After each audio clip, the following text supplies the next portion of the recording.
is location. Where it is situated matters a lot. The location or the community where it is situated, so that youth can have access to this place is important. Then integrating technology is also a good way to go. And another way is transportation assistance. So if they are offered assistance, or maybe okay, for so period of time, you have will pay for 3 days is something. And also to make it easier that okay, you can come in either 9 a.m. or 2 p.m. is also very, very good thing to do. So this way it will be appealing and to be easier for the youth to access. It's one thing to identify one's area of strength. It's another thing to know if it is something that is, profitable or lucrative. That's the word, lucrative in your environment. What specific vocational skill are most effective in reducing poverty and improving employability in local economies? Okay, one, I will say cybersecurity. Cybersecurity is is a very important, skill for one to get. And another one I would mention is nursing. We know how nursing, how people have been traveling and all, and we need nurses in health centers, hospitals and all. So this is another one. Then any other skill that they can easily do anywhere they are. For example, electrician, learning electricity, and another one, carpentry. So this is another one. This is something that they can do anywhere they find themselves. Okay. For example, even if the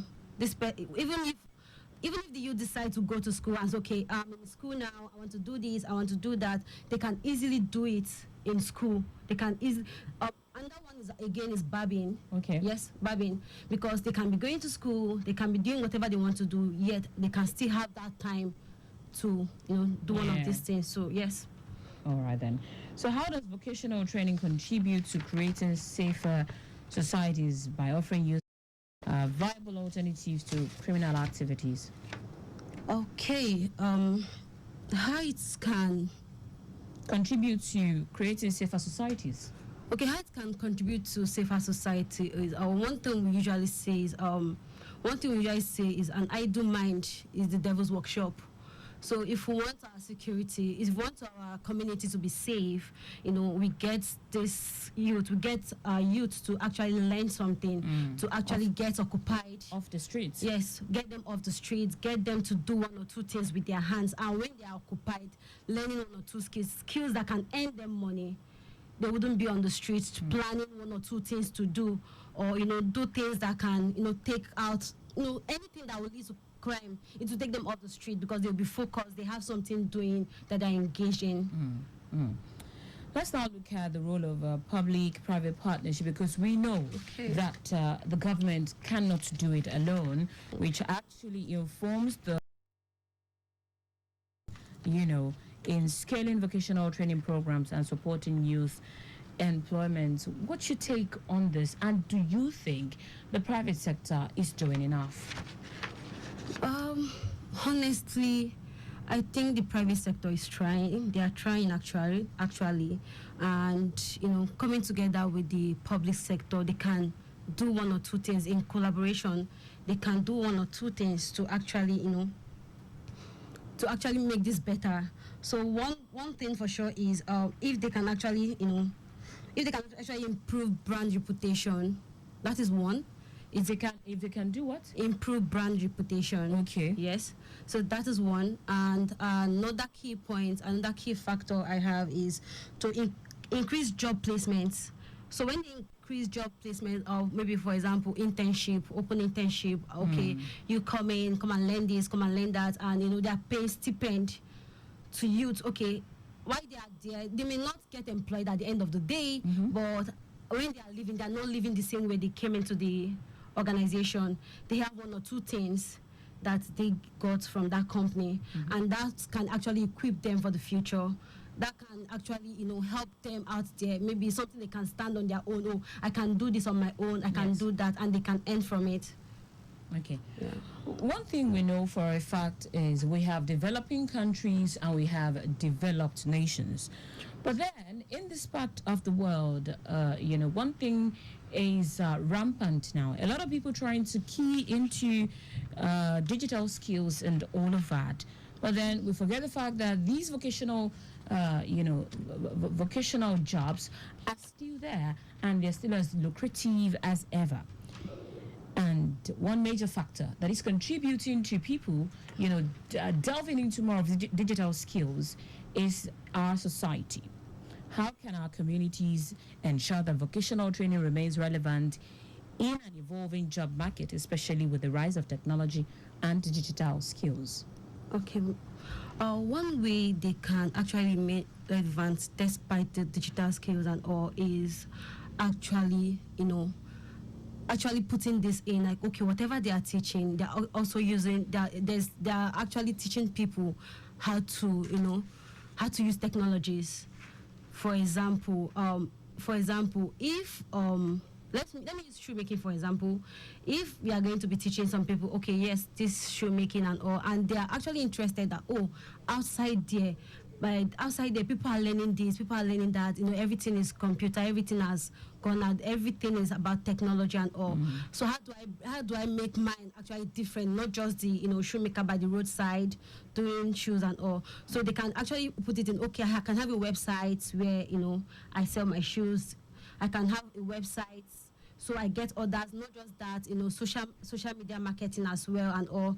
Yes. So if they bring this all in, okay, yes, you're not just doing this, you're not just learning vocational skills, you're not just getting skills, you're not just getting skills, there's going to be, there's going to be things to learn from. You're going to infuse technology to it.